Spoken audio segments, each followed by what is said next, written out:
Bonjour à toutes et à tous, bienvenue. Je suis Cécile, coach certifiée et fondatrice de Réquiliance. Je suis passionnée par le développement personnel et les ressources humaines. Depuis plus de 15 ans, j'ai développé un réseau large et varié et un de mes talents, paraît-il, est de plutôt savoir bien l'entretenir. Avec Un pour tous, tous coachés, j'ai décidé de partager avec vous ces moments d'échange privilégiés que j'initie chaque semaine avec des professionnels passionnés, tous plus fascinants les uns que les autres. Et je me suis surtout dit que ce serait dommage de ne pas vous en faire aussi profiter. Ce podcast s'adresse à des super coachs, mais aussi à des managers, des professionnels des ressources humaines, en quête d'idées, avides de rencontres et de partage, qui n'ont pas forcément le temps de développer leur réseau et qui veulent quand même découvrir de nouvelles pratiques pour enrichir leur boîte à outils. Si vous avez vous aussi envie de dénicher de nouveaux trucs et astuces d'experts à travers des échanges authentiques et en toute bienveillance, vous êtes au bon endroit. À travers des regards croisés dans des environnements variés, je vous propose de rencontrer des personnalités alignées avec lesquelles nous partirons ensemble à la recherche de pratiques différentes et complémentaires en toute simplicité. Alors, à vos écouteurs, c'est parti pour de nouvelles découvertes. Bonjour Florence. Bonjour Cécile. Bienvenue sur Un pour tous, tous coachés. Vraiment ravie d'accueillir aujourd'hui. On va pouvoir parler d'un thème dont on a parlé il y a 2 épisodes, puisque du coup, il n'est pas encore sorti cet épisode au moment où on enregistre, mais j'ai Sabrina Michi qui coach aussi et qui a testé l'Equi-Coaching et qui m'a fait un super lien. Et donc, voilà, ça fait le lien. J'aime beaucoup faire le lien avec les épisodes et je trouve ça très chouette. Donc, on va pouvoir parler avec toi de ce sujet qui te tient à cœur et que je trouve passionnant pour l'avoir testé avec toi. C'est toi qui m'as fait découvrir l'Equi-Coaching. Je te laisserai la parole pour que tu parles un petit peu plus de toi, de ton parcours, qu'est-ce qui t'a amené à l'Equi-Coaching. Mais nous, on est arrivé, c'est même plus que du lien, parce qu'en fait, c'est Caroline que j'ai interviewée lors du premier podcast qui nous a mis en contact en nous disant que ça serait intéressant peut-être d'échanger. Et qu'est-ce qu'elle a bien fait, puisque du coup, ça a permis moi de découvrir encore plus en profondeur une passion que ma fille a, qui est l'équitation, et puis ce que je pratique au quotidien en coaching. Et voilà, tu allies parfaitement ces deux univers, et ça a été un plaisir de découvrir ton métier à tes côtés. Donc, vraiment ravie de t'accueillir. Qu'est-ce que tu peux nous dire de toi, de ton parcours? Qu'est-ce qui t'a amené à l'Equi-Coaching et que tu auras envie de partager avec les auditeurs et les auditrices? Alors, d'abord, je te remercie de m'accueillir. Je trouve ça vraiment sympa de pouvoir parler effectivement de tout ce qui me passionne et dans mon métier et dans mon activité aujourd'hui. Alors, ce qui m'a amené à l'Equi-Coaching, moi, j'ai un parcours professionnel un peu long. Donc, je vais faire grâce aux auditeurs de la totalité de mon parcours. La dernière phase de mon parcours, ce dans quoi je suis aujourd'hui, je suis formatrice et consultante. J'interviens beaucoup en secteur médico-social et beaucoup en secteur EHPAD. Au fil de mes accompagnements, qui sont plutôt des accompagnements techniques et méthodologiques, puisque j'accompagne sur la partie financière, sur la partie de définition des orientations stratégiques des établissements, je me suis aussi rendu compte que il y avait au sein des équipes avec lesquelles je travaille des difficultés relationnelles et qu'elles étaient souvent bloquantes, que si on arrivait à débloquer ces situations, en fin de compte, la partie méthodologique et technique, ça coulait tout seul. Et donc, à partir de là, je me suis décidée à me former au coaching parce que je voulais avoir des outils pour pouvoir accompagner ces équipes un peu différemment. Et parallèlement, je suis une passionnée des chevaux depuis maintenant de très nombreuses années. Et donc, ça n'a pas été compliqué pour moi de faire le lien entre coaching et chevaux, de me pencher sur cette pratique de l'Equi-Coaching qui existe déjà depuis de nombreuses années, et de me dire que moi-même, je pouvais, à ma manière, créer cette proposition d'Equi-Coaching. Ok, donc ton parcours effectivement pro avec la casquette d'expertise dans le domaine médico-social et EHPAD notamment, et le lien avec ta passion avec les équidés et du coup le mix entre les deux qui te permet aujourd'hui de proposer un accompagnement dans ce domaine-là. Pour des personnes qui ne connaîtraient pas forcément ce que c'est que l'Equi-Coaching, comment est-ce que tu pourrais nous le définir et nous l'expliquer?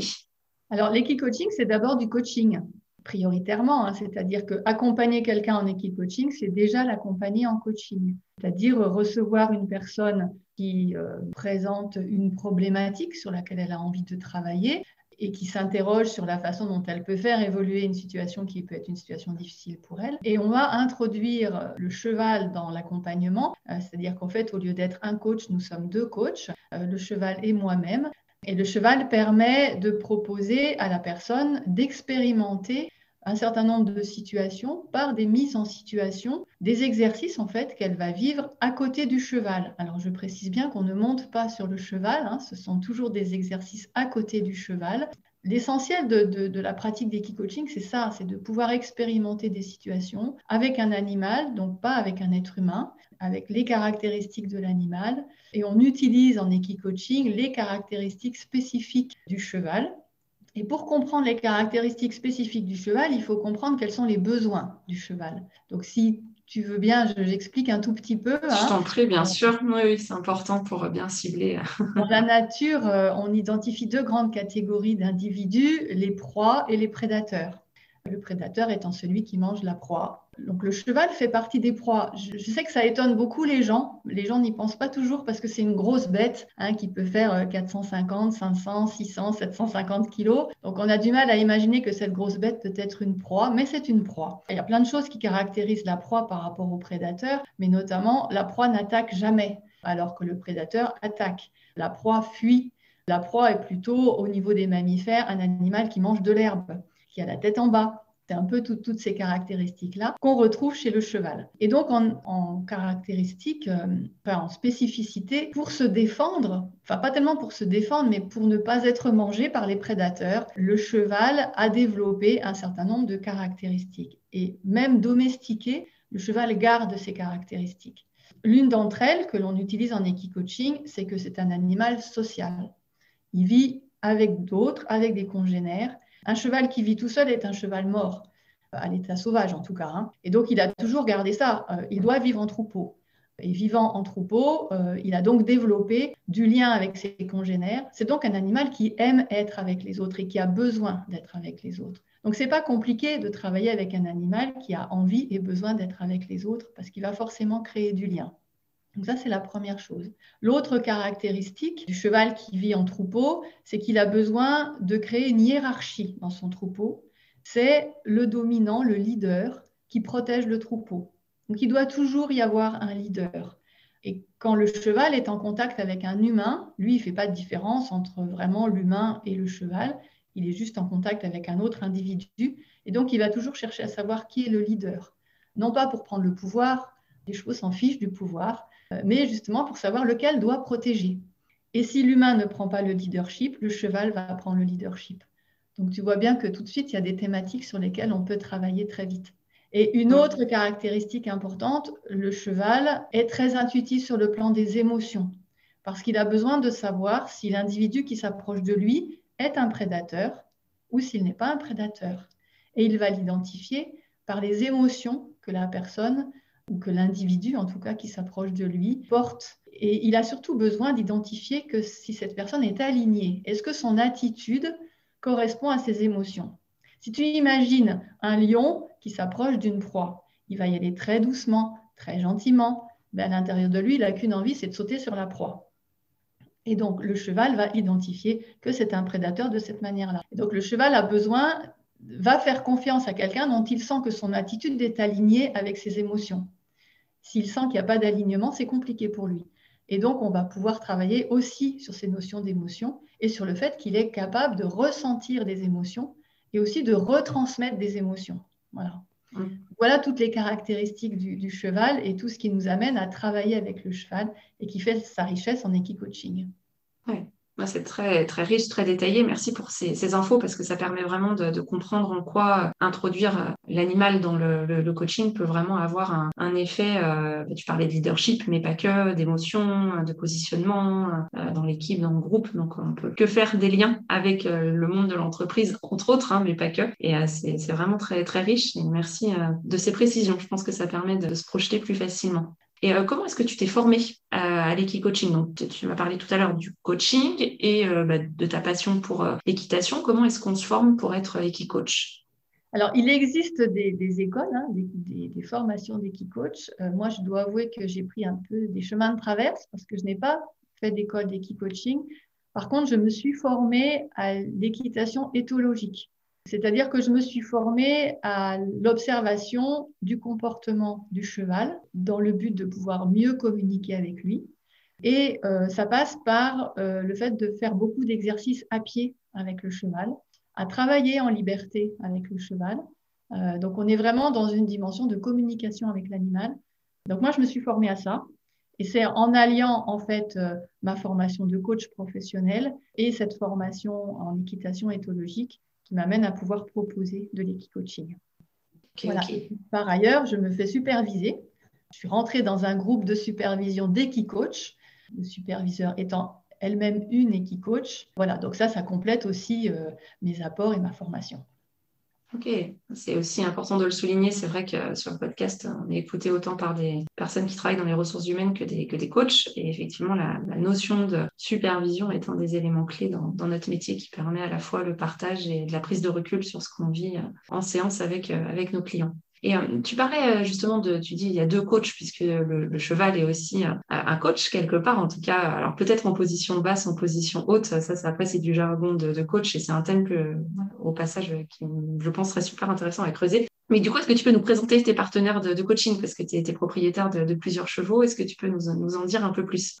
Tout à fait. Alors, je suis propriétaire de 4 chevaux qui ont des âges différents. J'ai 2 juments et 2 chevaux, 2 hongres. Alors, voilà, ils ont des âges différents, ils ont des tempéraments différents, ils ont des couleurs différentes, ils ont des tailles différentes, ils ont des histoires différentes. Donc, ce sont vraiment 4 partenaires très différents qui peuvent apporter des choses différentes, du coup, aux personnes qu'ils vont coacher avec moi. J'aime dans la mesure du possible, alors c'est surtout en individuel, c'est plus compliqué en groupe, mais en individuel, j'aime que la personne puisse choisir le cheval avec lequel elle va travailler, parce que je pense que le cheval et l'humain se choisissent et que ça n'est pas par hasard qu'un humain va décider de travailler avec tel ou tel cheval.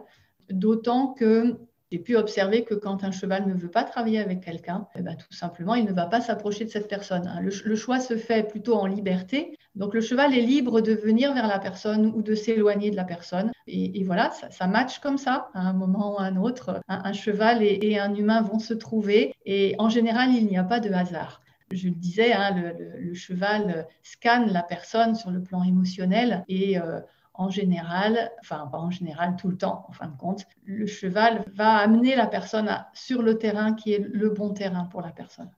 Des vrais atouts, ça me fait beaucoup penser, je fais le lien avec de l'intuition, mais aussi on en parle en coaching, sur faire avec le moment présent, avec ce qui amène du coup la personne à dire des choses ou à faire des choses. Et finalement, j'entends dans ce que tu nous dis que le cheval est un vrai médiateur et que quelque part, il ne se trompe jamais. Complètement, complètement. Le cheval ne se trompe pas. En fait, il est non jugeant, c'est une de ses caractéristiques. C'est un animal, donc il n'est pas dans le jugement. Il est forcément juste parce qu'il n'y a pas d'enjeu pour lui quand il se met avec une personne. Et puis, il est inscrit uniquement dans le moment présent. Donc, en fait, voilà, il va identifier la personne de cette manière-là. S'il a envie, s'il ressent, si émotionnellement, il sent qu'il y a des choses qui le lient à cette personne, eh ben, il va avancer dans cette direction et vers cette personne-là. Quel joli parallèle ça fait de manière globale, je suis très orientée développement personnel aussi, en fait, de d'oser peut-être être aussi naturel et spontané qu'un vivre le moment présent, comme tu nous le décris si bien. Complètement, je pense qu'on a beaucoup à apprendre de toute façon. Moi, j'apprends tous les jours de mes chevaux, je les vois tous les jours, j'apprends tous les jours de mes chevaux. Donc, je pense qu'on a vraiment beaucoup à apprendre d'eux et à faire preuve de beaucoup d'humilité, effectivement. Ça, oui. Ok. Et par rapport à tes exemples, puisque tu accompagnes, alors aussi bien à titre individuel que collectif, peut-être être aussi intéressant que tu nous expliques comment tu as amené, toi, à proposer de l'accompagnement, soit individuel, soit collectif, soit peut-être les deux, pour comprendre un petit peu comment l'equicoaching apporte quelque chose de différent d'une séance de coaching peut-être plus classique. Qu'est-ce que tu pourrais nous partager comme expérience qui te viendrait en tête sur ce que tu proposes et le lien ou la différence avec du coaching plus traditionnel?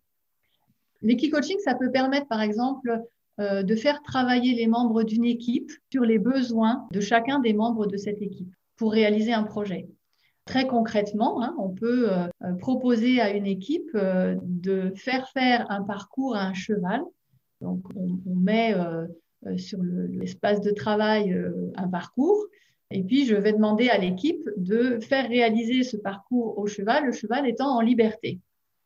Et donc, ça nécessite de mettre en place un certain nombre de choses pour pouvoir accompagner ce cheval et le guider sur ce parcours. Et ça permet, en cours d'exercice, en général, on fait l'exercice une première fois. Il est assez rare que ça marche du premier coup. Et donc après, chaque participant est invité à s'exprimer sur de quoi il aurait eu besoin, lui, pour que ce projet d'équipe fonctionne. Qu'est-ce qu'il aurait eu besoin à son propre niveau? Qu'est-ce qu'il aurait eu besoin que les autres fassent? Et on va pouvoir ainsi décortiquer quels sont les besoins de chacun au sein de cette équipe pour que cette équipe puisse mener ce projet particulier qui est d'accompagner ce cheval sur le parcours. Et donc chacun va pouvoir exprimer ce dont il a besoin. L'équipe va pouvoir refaire le parcours en mettant en place ce que chacun a pu exprimer comme besoin.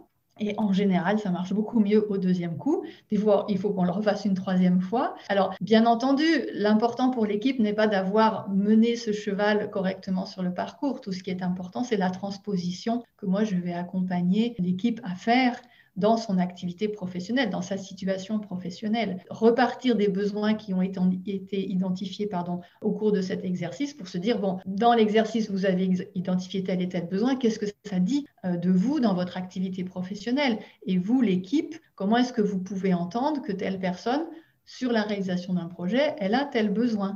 Comment est-ce que vous allez pouvoir ensuite le mettre en œuvre dans votre activité professionnelle? En fait, c'est tout le temps comme ça, c'est-à-dire à partir d'une problématique, proposer un exercice, voir comment se passe cet exercice, voir ce que la personne ou les personnes ont pu ressentir, qu'est-ce qu'elles ont mis en œuvre dans le cadre de cet exercice, comment elles le transforment, le modifient pour pouvoir réussir l'exercice, et ensuite comment elles transposent ça dans leur situation professionnelle pour pouvoir en faire un atout. Et donc le lien avec le terrain de ce que tu vois, observes et vis en séance, et comment est-ce que c'est transposable, en tout cas ajustable en milieu professionnel. Exactement, okay. Tout à fait. Okay. Tout à fait. Donc là, tu nous as donné un super exemple de coaching d'équipe. À titre individuel, j'ai aussi entendu que tu accompagnais aussi des personnes à titre personnel. Est-ce que tu peux là aussi nous en dire un petit peu plus sur comment tu t'y prends? Est-ce que c'est les mêmes techniques ou est-ce qu'il y a des choses qui effectivement sont amenées à différer dans ton Alors globalement, la technique est la même, le principe est le même. Simplement, les exercices vont être différents. En fait, moi, j'adapte l'exercice en fonction de ce que la personne souhaite travailler à un moment donné. On peut, par exemple, à titre individuel, quelqu'un qui s'interrogerait sur sa posture de manager, quel type de leader il est. On va pouvoir travailler sur cette question-là. Comment il se situe, quelle est sa posture de leader. Je vais pouvoir lui faire par exemple, un exercice, pareil, avec un cheval en liberté, dans ce qu'on appelle un rond de longe, c'est l'espace de travail, et je vais lui demander de faire avancer le cheval au pas, de l'arrêter, éventuellement de le faire avancer sur une allure différente, le faire passer au trot. Et je vais pouvoir observer, est-ce que par exemple la personne, elle accompagne le cheval? Est-ce qu'elle est toujours à côté du cheval? Est-ce qu'elle a tendance à être stricte avec le cheval? Est-ce qu'elle est claire dans ses objectifs? Est-ce que sur le plan de ses émotions, c'est compliqué? Ou au contraire, est-ce qu'elle est bien en phase avec ses émotions? Est-ce qu'elle va vouloir utiliser ce qu'on appelle un stick, c'est-à-dire un bâton fin pour faire avancer le cheval? Est-ce qu'au contraire, elle va être rigide, elle ne va rien oser faire? Et à partir de là, de la posture que la personne peut avoir, on va pouvoir décortiquer de la même manière qu'est-ce que ça lui dit de la façon dont elle se positionne face à son équipe. Qu'est-ce qu'elle pourrait modifier pour que ça se passe de manière fluide avec le cheval? Et donc, du coup, qu'est-ce qu'elle pourrait modifier pour que ça se passe de manière fluide avec son équipe? Donc, en fait, c'est un peu toujours le même principe quand même. Simplement, les exercices vont différer en fonction de l'objectif qu'on cherche à atteindre. Ok, c'est très clair et très précis. Merci aussi pour... Ça permet, je pense, à des personnes qui peuvent se questionner ou qui sont peut-être déjà fait accompagner, d'avoir une idée de comment utiliser la relation avec le cheval pour pouvoir après le transposer à soi-même. Peut-être que je peux rajouter une chose, c'est que mon travail de coach, il va aussi consister à lire le comportement du cheval au travers de signes qui ne sont pas forcément perceptibles de par la personne. Quelqu'un qui ne connaît pas bien les chevaux. Par exemple, je vais donner quelques exemples, un cheval qui mâchouille, c'est-à-dire qui mange en n'ayant rien dans la bouche. Il mâchouille. Il va exprimer le fait qu'il vient de comprendre quelque chose. Et que donc, ça veut dire que l'humain qui vient lui expliquer quelque chose lui a expliqué clairement que c'était clair pour le cheval. Un autre exemple, un cheval qui couche ses oreilles, il exprime le fait qu'il n'est pas très à l'aise, qu'il n'est pas forcément content ou qu'il est agacé. Ça veut donc dire que quelque chose qui vient de se produire ne lui convient pas. Et donc, moi, je vais non seulement renvoyer des choses à la personne sur sa posture à elle, mais aussi ce que j'observe du cheval, parce que c'est très aidant de pouvoir lire ce qu'explique le cheval. Hein. C'est un être vivant, donc d'où l'intérêt de travailler avec un être vivant. Et donc moi, je vais pouvoir exprimer ça à la personne, décortiquer avec elle ce qui vient de se passer, qui fait que le cheval était content ou pas content, qu'il était à l'aise, qu'il avait envie d'être avec elle ou qu'il n'avait pas envie d'être avec elle. Et à partir de là, la personne, elle tilte beaucoup plus facilement sur son propre comportement. C'est beaucoup plus facile pour elle de comprendre ce qui est en train de se passer et du coup de faire elle-même des propositions sur la manière dont elle pourrait progresser.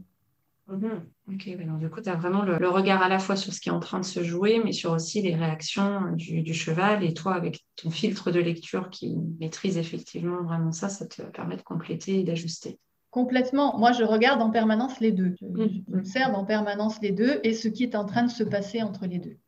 Ok, donc il y a vraiment plusieurs positions. Et là, on est clairement sur aussi de la méta très large dans un Ah, mais concept complètement. super intéressant, ouais, clairement. Ok. Et justement, si on a des auditeurs, auditrices qui se posent la question, de se dire pourquoi pas moi, pourquoi pas, alors soit pour moi, soit pour mon équipe, quel conseil est-ce que tu leur donnerais pour pouvoir justement oser se lancer ou oser proposer de l'équicoaching à son service RH ou à sa direction pour ses équipes?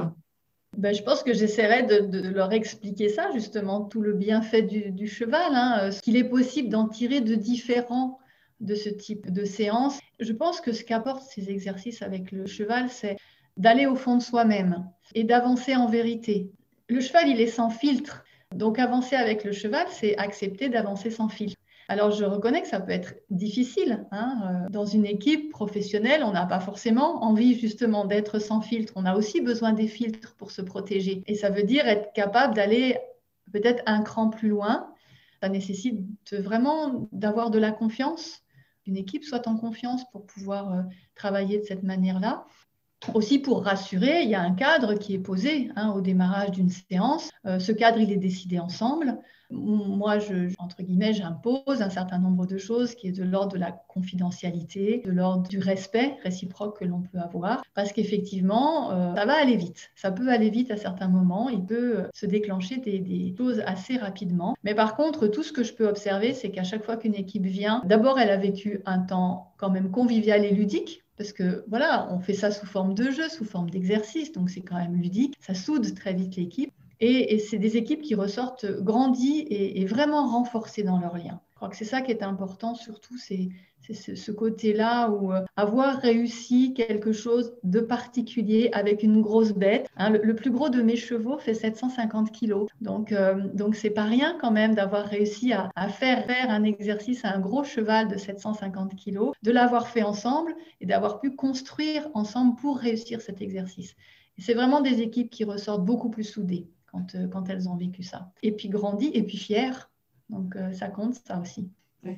C'est des points aujourd'hui qui sont super importants et qu'on travaille. Je fais le lien avec ce que j'ai écouté un podcast ce week-end, sur un podcast qui s'appelle Émotion de Louis Média. Et il y avait un débat sur faut-il livrer ses émotions en entreprise ou pas, notamment après la crise qu'on vient de passer et de vivre après un an quasiment jour pour jour de Corona. Et je fais le lien parce que du coup, tu dis, ouais, effectivement, il faut que l'équipe soit prête aussi et qu'il y ait cette notion d'alignement. Ça me fait un super lien avec la question, justement, que je souhaitais te poser après. Tu as dit tout à l'heure, le cheval détecte très facilement si la personne est alignée et tu as fait le geste, en fait, que j'appelle tête cœur-corps, mais en gros, pour justement symboliser cet alignement-là. Qu'est-ce que ça signifie pour toi être aligné? Et puis, du coup, j'ai envie de te poser la question pour un cheval, quels sont les signes qui te font dire que le cheval sait que la personne est alignée? Donc, j'ai deux questions en une.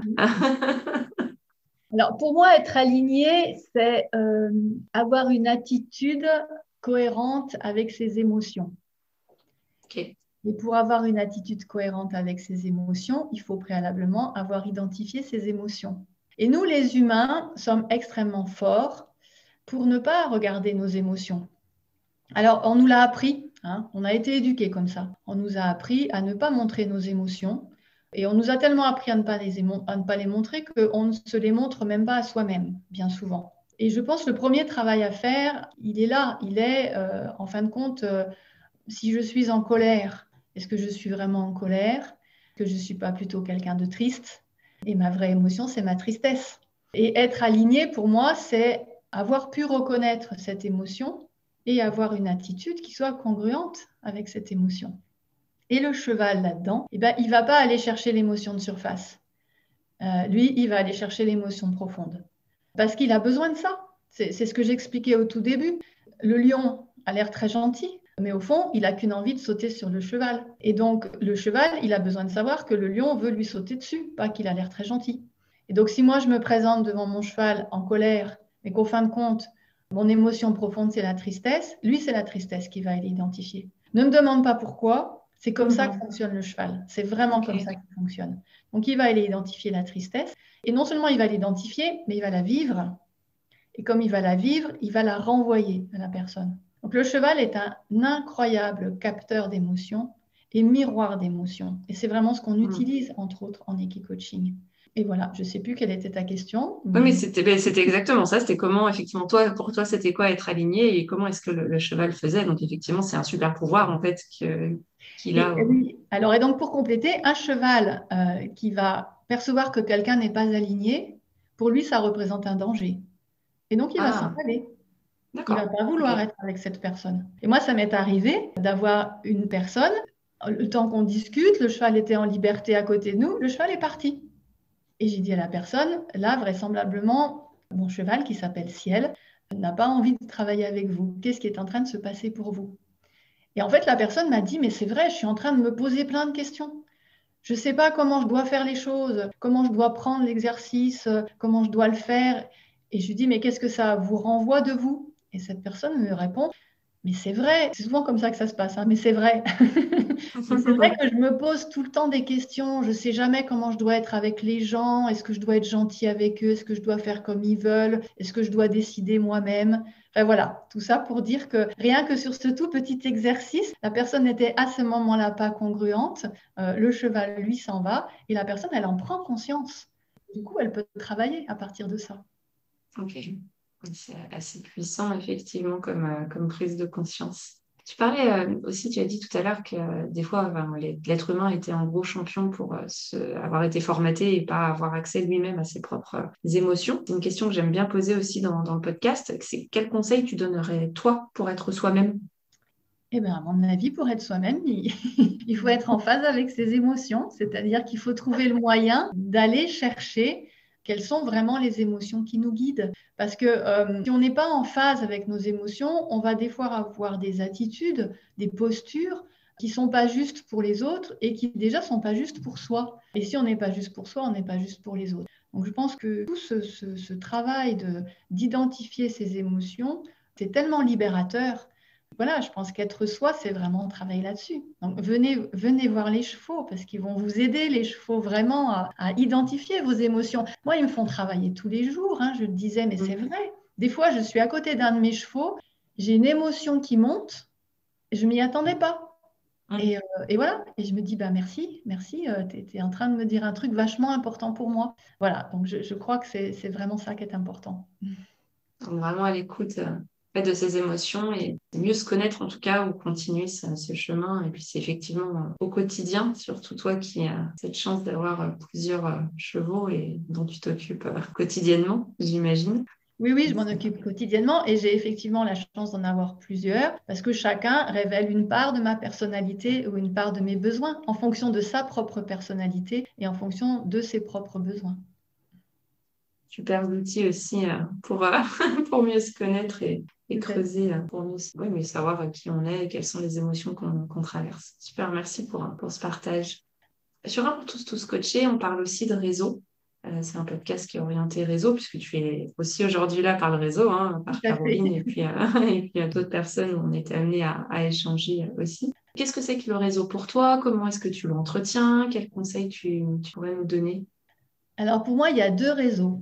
Il y a le réseau de proximité et le réseau beaucoup plus élargi. Le réseau de proximité, c'est des personnes que je connais ou que j'ai appris à connaître en tout cas. Ça part des personnes de mes amis ou de mes collègues de travail ou d'anciens collègues de travail, puisqu'avant d'être à mon compte, j'ai été salariée. Et ces gens-là me font connaître des personnes, je leur fais connaître des personnes. Et je pense que ce qui est important dans ce cadre-là, dans ce réseau de proximité, c'est vraiment de s'apporter mutuellement des choses, de se nourrir mutuellement, d'être attentif aux besoins que l'autre peut avoir et à un moment de dire « Ah tiens, moi je peux te mettre en contact avec telle personne ou il y a tel livre que tu pourrais lire ou telle vidéo que tu pourrais regarder. » Voilà, moi j'ai toujours le souci de nourrir mon réseau. Et je me nourris de mon réseau, tu en es la preuve. Voilà, donc ça, c'est le réseau de proximité. Ça demande de l'investissement. Il faut donner de soi pour pouvoir recevoir des autres. Mais en tout cas, c'est riche. Et puis, il y a le réseau plus élargi, qui est un réseau, je vais dire, de personnes que j'ai pu croiser, entre guillemets, par exemple via LinkedIn.